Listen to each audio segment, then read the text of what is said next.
What's up, y'all? Peace, Hotep, Ashe. You know what I mean? Money pot me.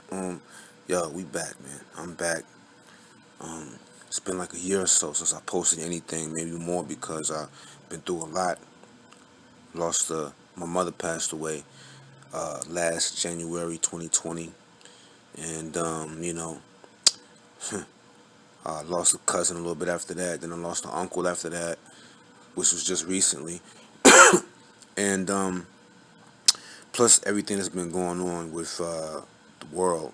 Y'all know the situation that's going on, and with the fact that a lot of, I'm gonna be as cautious as I can, but I know that from certain comments that my channel has been tampered with. They taken off audio off of my stuff. They mess with my channel. You know what I mean, and it gets a little bit stressful, man, because it's like, why me? Number one, I'm nothing. I'm nobody. I don't understand what's going on. But anyway, what I'm gonna do is I'm gonna start doing everything on a knowledge tip on my on. It's going to be this channel is called Wise Dome of Light. The other channel, which is the Sharon channel, is that's my rap hip hop music channel. I'm just going to post music on that. Period. That's what I'm going to do. It's going to be no more of talks or lectures or readings on that channel. So please, if you get a chance to, because I'm going to post this one, probably I might post this, either the intro or this whole thing, on the Sharon music channel, and then that's it. Or I'm gonna figure out how to get y'all to get on that channel, man. That's where it's gonna be at. All right. And so I'm gonna get right to the point. I could go massive. I can go any way. I've learned so many things, man. But the biggest influence on my spiritual journey in the past 3 years, maybe, give or take, is the workings of Henry Corbin, and who he studied and their workings, i.e., Suwardi, Avicenna, Nasir Tusi, many other names. Give it to your memory. Just I can't remember all the names. I might say the names wrong. Forgive me. Peace be upon them. You know, um, everything is everything, and I'm all about the knowledge and the knowledge of self. That's what I'm about. And like Suvaradi's whole thing is the philosophy of illumination. Like he had a school, and it dealt with the philosophy of illumination. And I cannot help but trace that stuff all the way back to ancient Kemet, because we're not only dealing with what they how they what they believed in, or whatever, their spiritual writings and their experiences and with spirituality, but we are also dealing with like certain ways and certain things that they say and certain ways they break shit down, spiritually, gnostically, esoterically. It goes back and relates back to ancient Egypt. Like the whole city of Anu dealt with the, it was like the city of light. That's what it dealt with. Matter of fact, the word on comes from that word when you turn your light switch on and off. It comes from a very ancient time. Believe it or not, it's ancient Egypt. And the city of An, or Anu, Heliopolis was the name. And that was the sun city. Sun was synonymous of the light and of the soul and of the god Ra. All right, and it just goes. It's just so deep. And I know y'all hear me say that a lot. It goes on and on. It's so deep. But those are my things. It's just like the knowledge is so amazing. But that's it for the intro. I'm going to go ahead and get into what I'm going to get into. It's going to be in parts.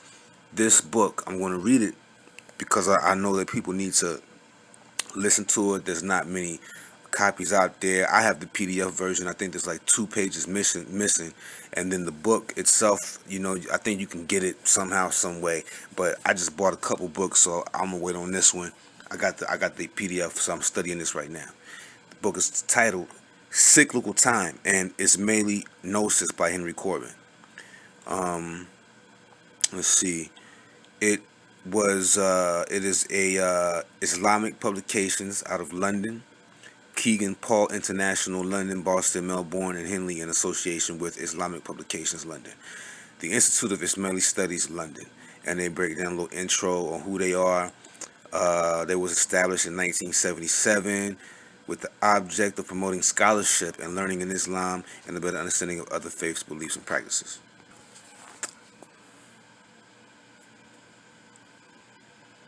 All right. Now I might have to pause sometimes because I might get interrupted.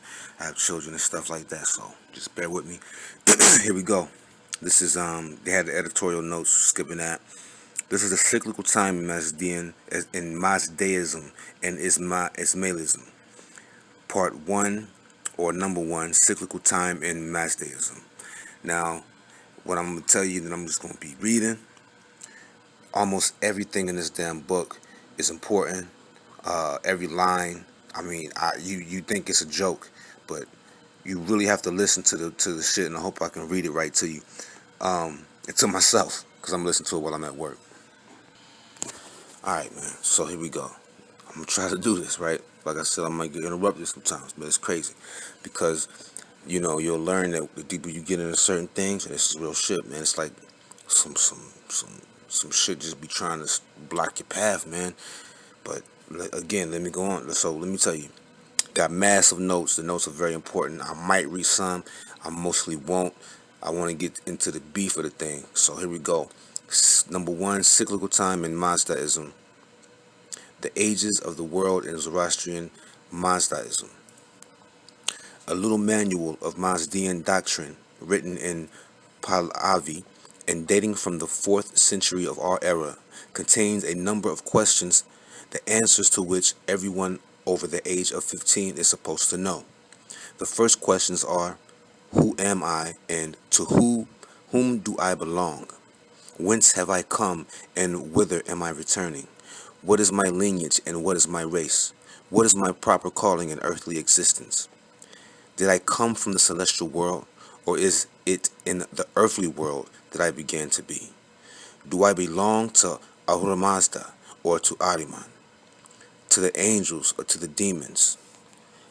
And here are the answers. I came from the celestial world, Minuk.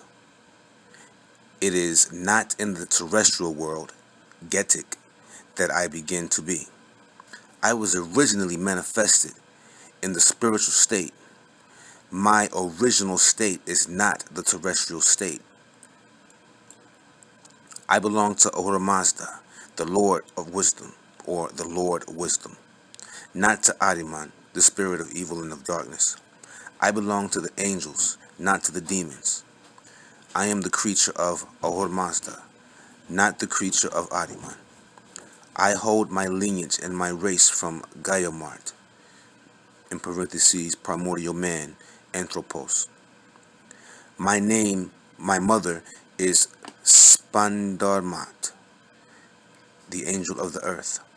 My father is Ahura Mazda. The accomplishment of my vocation consists in this book. To think of Ahura Mazda as present existence, which has always existed and will always exist. To think of him as immortal sovereignty, as unlimitation and purity. To think of Ahriman as pure negativity, exhausting himself in nothingness, as the evil spirit who formerly did not exist in this creation, and who one day will cease to exist in Ahura Mazda's creation, and who will collapse at the final time. To consider my true self as belonging to Ahura Mazda and the archangels, the Amaras Pandan. These few simple but decisive formulas project the responses simultaneously on the horizon both of pre-existence and super-existence. They imply that the moment of birth and the moment of death, recorded so carefully in our vital statistics, are neither our absolute beginning nor our absolute end. They imply that time, as we commonly conceive it, or conceive of it, as a line of indeterminate length, losing itself in the midst of the past and the future, has literally no sense, but is simply the absurd. If a modern mathematical philosophy has taught us to conceive of time as a fourth dimension added to the three dimensions of space, we may say that the myth of Mazdean cosmogony reveals to us something in the nature of still another dimension, a fifth dimension, the one which situates a beginning's elevation of light or depth of darkness. The terms elevation or height and depth suggest the dimensions of visual space, and the exigencies of language compel the myth to place the power of light and the opposing power of darkness in this sort of spatial relation to one another. Yet any geometrical representation is doomed to failure, since we must conceive of a space both infinite and limited. For in point of fact, the primordial light and darkness do not occupy a space that is situated and defined in advance. They establish a sphere that is absolutely peculiar to themselves, that can only be measured in terms of light and darkness. The height or depth of light may be designated as eternal time, and the space of light in which awaken the creatures of light who fulfill the thoughts of this light is eternally born from this eternal time. I really want to repeat that last amazing sentence. The height or depth of light may be designated as eternal time, and the space of light in which awaken the creatures of light who fulfill the thoughts of this light is eternally born from this eternal time. It is then in this depth of light that originates the personal existence of the being who recognizes himself on earth as belonging to Ahura Mazda and the archangels. Now, I really must repeat that again. I'm sorry if you have to he creeps in some shit and you be like, what in the world? Just that one line. Listen, I won't be doing that too much, okay? It is then in this depth of light that originates the personal existence of the being who recognizes himself on earth as belonging to Ahura Mazda and the archangels. Now, I'm going to pause and say something. Remember, we're dealing with, a religious or spiritual text in relation to someone else's culture, okay? It does not mean that it's different from the world shit. It's just different ways of saying the same thing. Or Mazda is the same as Oludumare or Ra or any light deity that is among high. The archangels, the Necharu, right? The Anunnaki, the saints. You know what I'm saying? The Ife, the Orisha. It goes on and on and on. So, just to let you know that, just understand that when we study different religions or spiritual systems, I've been on for the past couple of years or so, Sufism, on the Gnostic side, esoteric side of it, and I found out some amazing information, some amazing knowledge, amazing wisdom, and it's just beautiful. But just you gotta understand, you gotta have an open mind with this stuff, man, and stick with it. All right. But the time in which are inscribed the moment of his coming into the earthly form of existence and the moment of his final departure from it is not the eternal time of this depth of light. Listen, they're talking about you. They'll say that the people that, or the beings that come to the earth are these light beings that are here to fight for, or master, i.e. God, whatever you want to call it. That's every soul. It's every soul within the human being. You know what I'm saying? No one is left out on that. You know what I mean? It's like it's not some particular group. Now, or there is another situation when it comes to that, but we're not gonna get in that. Like when it comes to the Indian Bodhisattvas. You know what I'm saying? The Hopi Kachinas. Even the many deities of the Minty in ancient Kemet.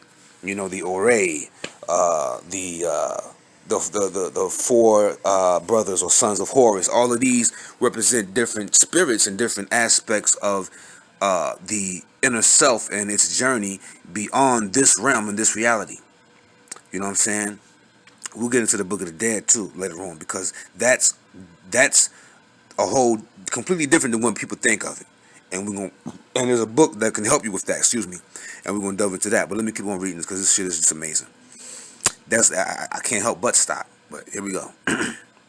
So it is a time which originated in it, which is in its image. Let me start from this but though.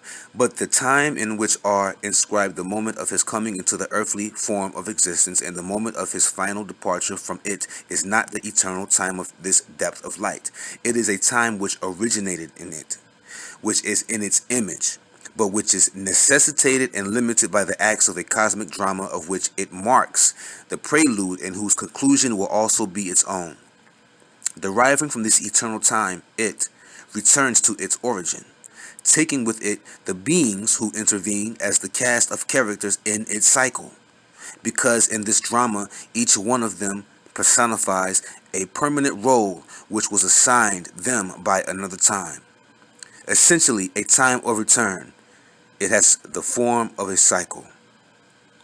The Mazdean cosmogony tells us that time has two essential aspects. Time without shore, without origin, called Zervan Akanarak, eternal time, and limited time, or the time of long domination, Zervan Durani, Izvatai, the Aiva, in the strict sense, although eternal time also tends to assume this name. Eternal time is the paradigm, the model of limited time that was made in its image. And that is why our time itself, as a dimension of earthly existence, and that is why our time itself, as a dimension of earthly existence, gives an intimation of a dimension other than its own chronological dimension, a dimension of light which determines its form and meaning. Listen. Inversely, the absence or annihilation of this dimension measures the depth of darkness of one who is in this time. Since and I'm gonna keep reading. Let's talk about the shadow. Since it discloses this relation with the origin, the dimension of light may be called the archetypal dimension. As such, it characterizes and situates a being of light, a being of Ormazdian essence, forming a bond between this being and an eternal time to which the limited time of his actual form of existence carries him back. This archetypal dimension commands a very specific experience of eternity, or rather the anticipation which makes it possible, or which translates the conception of a cyclical time that is not the time of an eternal return, but the time of a return to an eternal origin.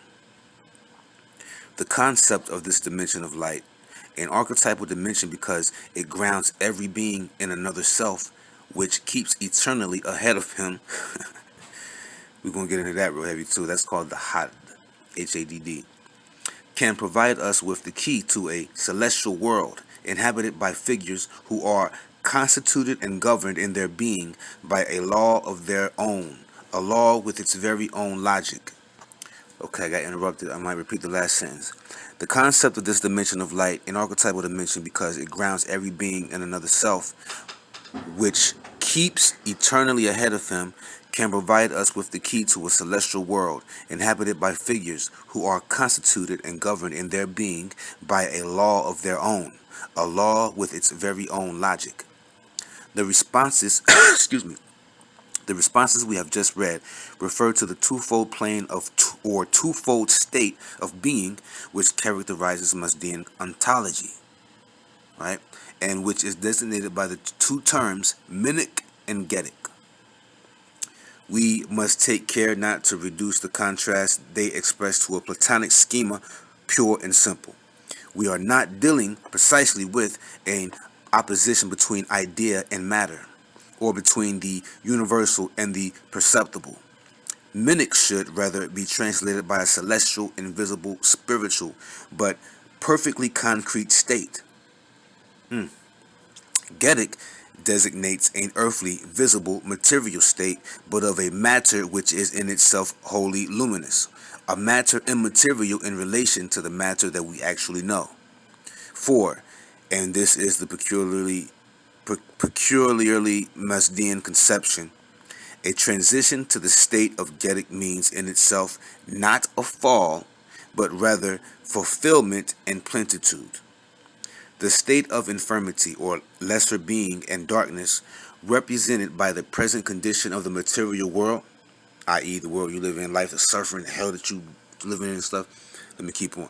Results not from its material condition as such, but from the fact that it is the zone invaded by the demonic contrary powers, the arena of struggle, and also the prize. Wow, this is what I just said. So here the stranger to this creation is not the God of light, but the principle of darkness. Redemption will bring the flowering of the Tan I Pasan, or Pasan, the body to come, the corpus resurrectionis. It does not tend to destroy the Getic world, but to restore it to its luminous state, its archetypal dimension. Now, I believe that represents an aspect of the Jewish term tikkun. We'd have to get into that some other time. Tikkun, Tikkun, or Tikkun, either one. Tikkun. Okay, this dimension of light constitutes every being, every physical or moral entity of the earthly world, as the counterpart of a celestial or Menok, M-E-N-O-K, reality with which it forms a pair. This Menok is its spiritual entity, its archetype, its angel. It is by establishing this dimension that the Mazdean metaphysical imagination attests its characteristic aptitude for configuring hypostasis, for making the features of a celestial person shine through all reality. This representative norm is so fundamental that time itself, in either of its aspects, will be apprehended as a person with definite traits. It is precisely in this personal guise that we mean to consider it, and let us now for a few moments reflect on this point. Now I am on page 7 of the ebook, 7 out of 99 pages, okay? If anybody wants me to email it to you, hey, just let me know. Leave a comment in the description, leave a comment on the video, whatever, and let me know, and I'll email it to you. Logic, if it is not to be discomfited, must conform to the requirements of this norm. For the characteristics of such hypostasis is to exist both in themselves and in what they accomplish. What results is not a confusion of the planes of being, but a communicability of names that sometimes creates difficulties for our thinking. And the worst solution to these difficulties would be to degrade these figures into simple allegories. All our efforts must be directed towards safeguarding and justifying the play of transpartitions, which are made possible in this new dimension of depth and light precisely here and not otherwise or elsewhere. It will become clear to us that if time can be apprehended as a person, it is because, far from being our familiar, abstract notion, it is an archetypal person. That is to say, this time configures and prefigures the form that a luminous being must take or regain, and because, as time of trial and of combat, it is the mediator of this metamorphosis, Thus is established a homology between the time of action of each personal being and the time of the total cycle, between fulfilled personal being and the person of eternal time. Once these premises have been established, it would seem that by giving our attention to this person of time and the variations of its features as manifested to mental vision, we may also distinguish beneath the variance of the cosmogonic schema that the anthropological differentials characterizing pure Mazdaism on the one hand and the dramaturgy that has been designated as Zervanism on the other hand. That's the key right there, Zervanism. Because of the central role played by Zervan in it, and because its schema in turn discloses important variants. Now, let us roughly outline the ideal schematization of the possible conceptions. For the pure dualist vision, that of Zoroastrian Mazdaism, the pre-cosmic drama in which the cycle of our aeon originated is provoked by the attack and invasion of a contrary power, exterior and alien to our Mazda, God of light. Ahriman, spirit of evil, of negation and darkness, rises up from a bottomless abyss of undisclosed origin, existing prior to all cause. For the Zervanist vision, the drama takes place within the person of Zervan, eternal time, or absolute time, as the supreme Godhead, which by itself gives rise both to the principle of light and to the antagonist. Here, it seems to me we have a much more serious differential than that between two different theological interpretations of an identical situation. Nevertheless, from the standpoint of pure Mazdaism, an attempt to reduction was conceivable. Such an attempt results in a schema that might be designated as Mazdianized Zervanism or as Zervanized Mazdaism. The schema of integral Zervanism or Zervanism undergoes in turn certain dramaturgical changes. The idea of a mediation appears in the person of the angel Mithras, who, according to the Zoroastrian theology of our times, shows certain points of resemblance to the archangel Michael. Finally, the unity that gives rise to the two contraries is situated no longer at the level of the supreme Godhead, but at the level of an emanated angelic hypostasis. This hypostasis will assume the role of a saved Savior, a kind of Archangel Michael who has had to gain his own victory over himself, and the periods of cyclical time must mark this victory in the person of all his followers. This is the form that the drama and the role of the angel of humanity will assume in Ismaili Gnosis. In the mytho-history of pure Mazdaism, cyclical time is punctuated by three great acts, which extend over 12 millennia and constitute the ages of the world. Now, remember the number 12, and that is very important because just remember that's the number 12, y'all. That's very heavy.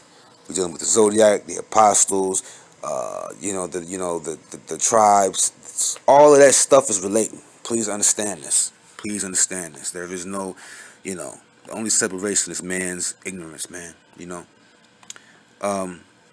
So the first of these acts is the primordial creation, Bunda Hisn, encompassing the prelude of the first 3 millennia, during which the creation is established in its minuk, subtle and celestial state.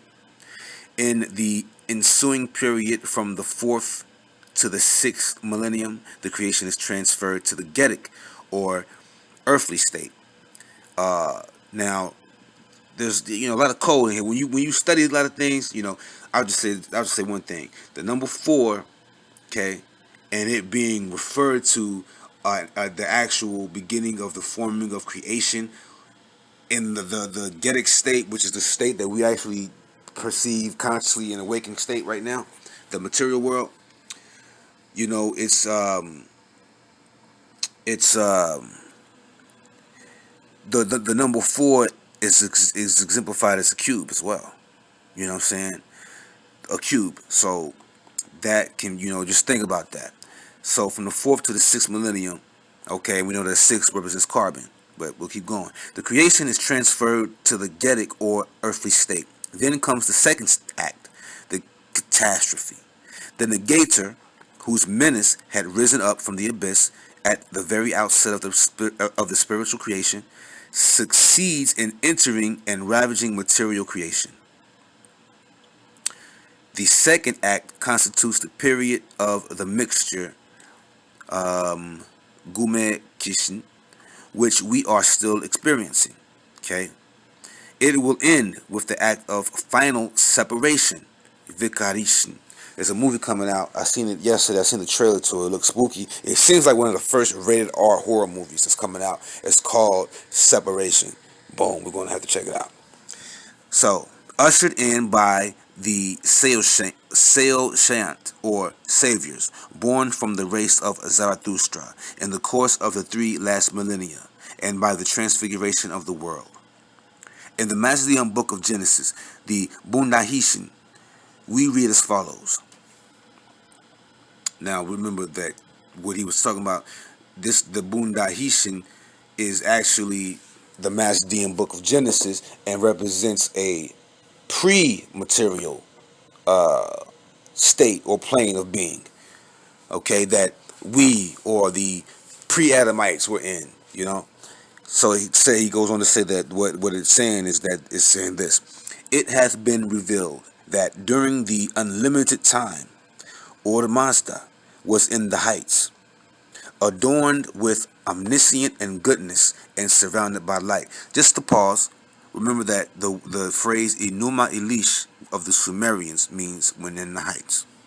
Now, adorned with omniscience and goodness and surrounded by light. This light is the place and abode of Or Mazda, or Or Mazda. Some call it the infinite light, Asar Roshni. It's amazing. There's the word Asar. We know who Asar is in ancient Kemet. This omniscient and this goodness are the garment of Or Mazda. Some call it the religion, Din, D-N. The time of the garment is infinite.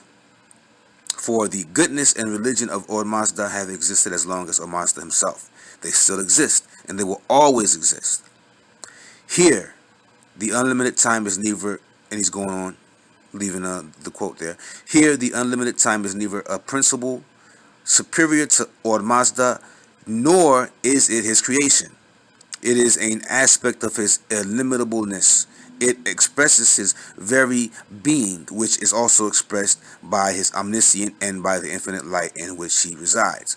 I believe this resonates with the Ayin of Kabbalah. Now, however, a play of transpartitions, which, as we have said, are possible only in this dimension of thought, ultimately puts us in the presence of time as a plastically defined figure.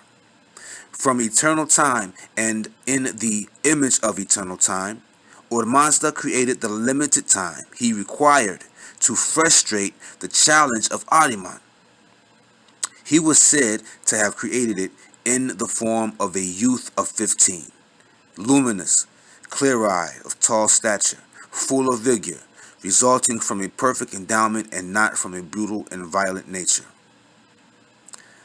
If in this vision of a youth we seem to discern a Mazdean form of the pure or puer aeternus motif, we need only recall that the age of 15 connotes the aspect which our texts give to the resuscitated ones, in order to realize that the person of time merely exemplifies the ideal dimension of a being of light.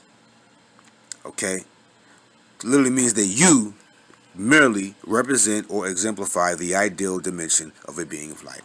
But more than this, if we give heed to the equivalences that are substituted for the denomination of Zervan, we shall perceive the intrinsic form of personal experience, the expectation projected in a vision whose figures present transparitions of one another. The text cited above has taught us that religion, then, as omniscience and goodness in infinite time, is the garment of Or Mazda, which surrounds and configures his being. Other texts teach us that what has always been is the voice of Or Mazda in the light, and that from this eternal vibration of the light, the religion of Or Mazda vibrates eternally. This eternal voice, which is the creative logos of Or Mazda, is also designated as the celestial, i.e. Menek, archetype of the Zoroastrian prayer formula par excellence, the formula known from its first words, I can't read that, as the Ahuvar. But this celestial archetype is also said to be Din, the eternal religion. A late Persian translation expressly gives to Ahuvar the name of Zervan. Thus, there is an equivalence, a reciprocal transparition between eternal time, the celestial archetype of creative prayer, and the eternal religion. The substitution of Din for the celestial archetype of Ahurvar suggests that Din is precisely the uttering of the eternal utterance, in which are grounded that's Vach in Hindu, I believe, in which are grounded the melodic themes which state the modality of each being. But the representation of eternal religion, which is also omniscience and goodness, as typified in a hypostasis, suffices to orient us toward a whole body of speculations concerning wisdom, or the divine Sophia. Actually, Din, religion, does not designate a simple institutional abstraction. The figure of Daena, Daena, okay, the Avestian form of the Pahlavi word Din. See, now I was letting you know where my mother's middle name was Diane, by the way, as well. And there was a story where she told me when after my Uncle Ricky passed away, that in a dream he was able to send her back in time to where she was a girl and she was standing in the boys' room and he was in the boys' room and stuff, and they was fixing the beds, some shit like that. But anyway, if anybody doesn't know, if y'all don't know, dreams are way more than what people think. You know what I'm saying? Just opening my blinds, it's getting a little dark, and they are very important to look into. Excuse me. So when you find out who Diana is, you're going to be astonished. So that the figure of Diana is the principle of a whole strictly Mastian sophiology. Its extreme complexity makes a complete exposition difficult, like all the configurations of the Mazdian imagination. It designates both an angelic hypostasis with personal traits and its operating counterpart in the earthly being. Here, it is the visionary soul, the organ of the religious vision of wisdom. In short, that attribute of the earthly, getic, human being, which enables him to be coupled with his celestial, mimic reality. Let us simply compare two visions. Diana Sophia is the garment and eternal time of Or Mazda, but she is also the feminine angel who appears after death to the Mazdian soul that has battled faithfully, presenting herself to it as the celestial self, the light self of that soul. Let me just pause real quick. Understand when they say the Mazdian soul, the Mazdian soul. Mazdian come from Ahura Mazda, okay? Therefore, you have the religion of Ahura Mazda. Back in ancient Kemet, you had Anu, and you had the religion of Anuology, or really, I'm not. You didn't have. I don't. I'm not gonna say you had that. But if you study Gerald Massey, E. Wallace Budge, and the like, you'll understand what the Anu was and why they call it that. It's like the study of Anu. Okay, it's the study of Anu, and it just deals with our origin of being and where we come from. So this all designates with light. It's just the fact that like light can be synonymous with wisdom. Um, it's like saying that God is light, basically. Um, and but every human being has a personal relationship with it. It gets so deep. That's why they talk about the visionary soul. You know what I'm saying? But let me continue on reading this here, man. This is beautiful stuff. Let us simply compare two visions. Diana Sophia is the garment and eternal time of Ormazda, but she is also the feminine angel who appears after death to the Mazdian soul that has battled faithfully, presenting herself to it as the celestial self, the light self of that soul. Okay? Diana, the light self of that soul. Thus, the soul incarnated on earth recognizes its celestial partner, or paredros, very important word, as a figure through which eternal time is discernible. This comparison grants us a brief glimpse of the dimension of being presupposed by the representation of time in its Sophianic aspect. It's getting real deep. Concentrating on the origin, which is also the direction of return, the imagination can face the combat. It's about to get real deep. Ariman rose from his depths, says the Bunahishan, and arrived at the frontier where the star of lights, Star a-Roshan, is situated. His envious and hateful nature and his bloodthirstiness leap forward, but perceiving a splendor and an ascendancy superior to his own, he falls back into his darkness to produce his counter-creation, the multitude of his demons dedicated to the work of destruction. This is none other than the Ayat buff of the Gnostic text. Ahura in his gentleness, characteristic of a being of light, omniscient but not all-powerful, proposes peace to the antagonist, but is it in his power to convert him into a being of light? Ahriman replies with a bitter challenge. I will rise up, I will urge thy creation to fall off from thee and become enamored of me. Ormazdi knows that it is not in Ahriman's power to beguile all his creatures, but he also knows that to reduce the contrary power of Ahriman to impotence, he will need time, the limited time, which he creates in the image of eternal time. And for the struggle, he suggests a period of 9 millennia. His adversary accepts, for his knowledge is of the kind that can only retard, and he is thus unable to foresee the issue of the cosmic drama whose 3 great acts we have just mentioned, which is his own demise. And in still another grandiose episode, the myth suggests that the cycle of time, the Aeon, is for Ormazdi the instrument of his victory over the antagonist. Taking up Ahriman's challenge, Ormazda inflicts upon him a vision of the future, which Ahriman rejects, but which nevertheless overwhelms him. In this vision he beholds the destruction of his demons, the coming of the resurrection, and of the future body, Tan-I Pasin. Then Ormazdi sings the Ahuvar stanza. The resounding incantation shatters the space intervening between them, and Ahriman falls prostrate to the bottom of darkness, where he remains for 3 millennia. The 4th, 5th, and 6th, during which Ormazdi, aided by the archangels, transfers his creation from the Menic to the Getic state. But we have seen that the celestial archetype of this sacred Ahuvar stanza is a personification of Ormazdi's time and eternal wisdom. Thus, time is the mediator of Ahriman's defeat.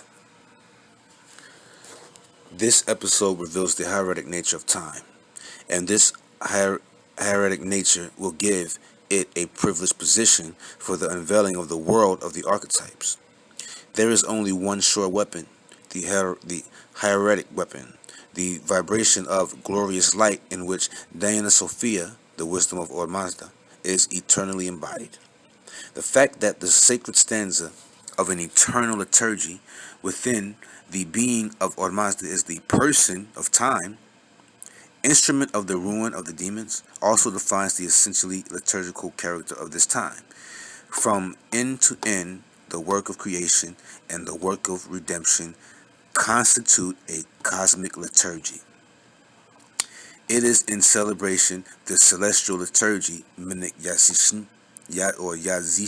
that Ormazdi and his archangels established all creation, and notably awakened the Fravartis, at once the celestial prototypes and the tutelary angels of men, to the individuality and differentiated consciousness of their enduring self. Okay, and it is by the ultimate celebration of the 5 liturgies of the Nixthemeron that the last cell shinked will accomplish the resurrection. The total time of the cycle, which by the cooperation of all the luminous beings of all the fraternities coming to the aid of Armazdi, must ensure the defeat of Ardaman and the subjugation of his demons. This time is a liturgical time. Okay, I'm going to pause right there. We're going to break on that. Come back, hit you with some more info, because this shit going to get real heavy, y'all. Alright, it's part 1, Cyclical Gnosis. Cyclical Time, and Ismaili Gnosis.